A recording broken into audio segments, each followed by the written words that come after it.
Love and justice, the two greatest commandments. If someone says, I love Elohim and hates his brother, he is a liar. For he who does not love his brother, whom he has seen, how can he love Elohim, whom he has not seen?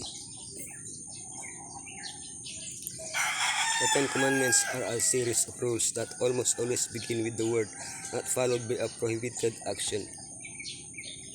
What does love have to do with so much prohibition? It must have a lot to do with it, since the summary of these commandments is love and love.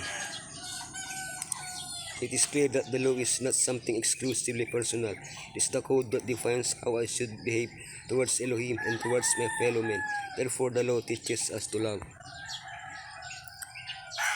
The main point of the law, the two main commandments, the two main sins, love and justice. Elohim's love for justice, the most important thing about the law. Who is my neighbor? The main thing of the law, the two main commandments. Yeshua replied, love the Lord your Elohim with all your heart and with all your soul and with all your mind. This is the first and greatest commandment, and the second is like it. Love your neighbor as yourself. All the law and the prophets hang on these two commandments. How does love relate to the law? Love Elohim. May Elohim be your only love. Elohim does not need intermediaries to receive your love. Show your love for Elohim by respecting His name. Dedicate Saturday to relating to the Creator and Redeemer whom you love. Love your neighbor. Love your parents at all times. Show your love by respecting the lives and feelings of others. Love your spouse and always be faithful. Love respects what belongs to the other. Love without hurting with his words. Love without coveting what belongs to the one you love. It seems easy to be righteous by keeping the letter of the law, but true justice is demonstrated by loving. That is what Yeshua asked of the rich young man who believed he was righteous. Show through actions your love for others. Give to the poor, and your love for Elohim. Come, follow me. The two main sins. He, Ahab, behaved in the vilest manner by going after idols, take up the cause of the fatherless, plead the case of the widow. The two main sins. There are two sins that are mentioned insistently throughout the Bible: idolatry and social injustice. These two sins are the antithesis of the two great commandments. Love Elohim, worship idols. Loving others, harming others. Do you show your love for someone by doing the opposite of what he has asked of you? That is exactly what someone who bows down to an idol does. Even if he says he loves Elohim, he denies him with his actions, because not only does he not respect his law, but he shows his love to an inanimate object instead of to the Creator. Regarding love for others, Paul makes it very clear, love does not harm to a neighbor. Love and justice. Love and justice. Elohim's love for justice. The Lord loves justice and righteousness. The earth is full of His love. Since Elohim loves justice, it is logical that He would be angry with those who act unjustly. One of the clearest examples is found in Psalm 82, where Asaph shows us Elohim's reaction to the attitude of the judges who had the responsibility of applying justice, but used their authority to act unjustly. These judges, called Elohim's gods because of their position of responsibility, exercising justice by divine delegation, defend injustice and favor the wicked. Elohim especially calls them to defend the helpless and the needy. If they do not do so, they will die for their unrighteousness.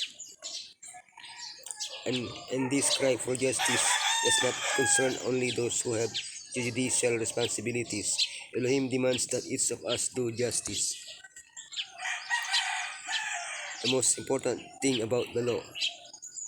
Woe to you, teachers of the law and Pharisees, you hypocrites!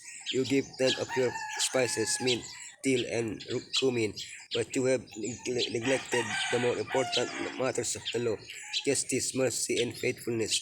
You should have practiced the latter without neglecting the former. The most important thing about the law. Tithing, even the smallest thing is obeying the law and therefore doing what is right. So why does Yeshua say that the actions of the scribes and Pharisees set aside justice? To do justice is not to be fair, but to apply the law correctly to others. Hence, in the law itself, the Pentateuch, there are exceptions to protect the helpless. Nearly all the prophets have words of rebuke for those who act unjustly toward others or fail to apply justice in love. For Isaiah, for example, seeking justice involves helping the helpless. Nehemiah was outraged when, protected by the law, the rich demanded the repayment of loans without taking into account the poverty of their brothers. Who is my neighbor? Which of these three do you think was a neighbor to the men who fell to the hands of robbers? The expert in the law replied, the one who had mercy on him. Yeshua told him, go and do likewise. Who is my neighbor? Many understood the command. Many understood the command recorded in Leviticus 19:18 to love one's neighbor to apply only to those who were Israelites. If you are not an Israelite, you are not my neighbor. However, not everyone held that view.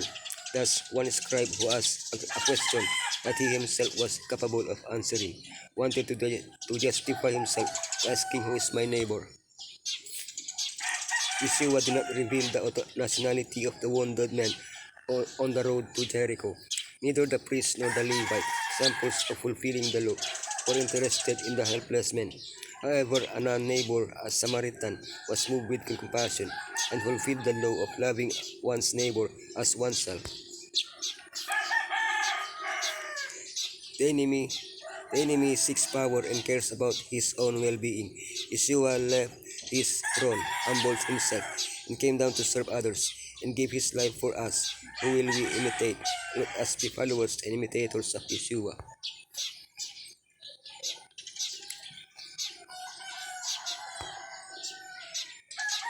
Those who love Elohim cannot harbor hatred or envy. When the heavenly principle of eternal love fills the heart, it will flow out to others, not merely because favors are received of them, but because love is the principle of action and modifies the character, governs the impulses, controls the passions, and subdues enmity and elevates and ennobles the affections. This love is not contracted so as merely to include me and mine, but is as broad as the world and as high as heaven, and is in harmony with that of the angel workers. This love cherishes in the soul, sweetens the entire life, and sheds a refining influence on all around. If we love Elohim with all the heart, we must also love his children. This love is the spirit of Elohim. It is the heavenly adorning that gives true nobility and dignity to the soul and assimilates our lives to that of the Master.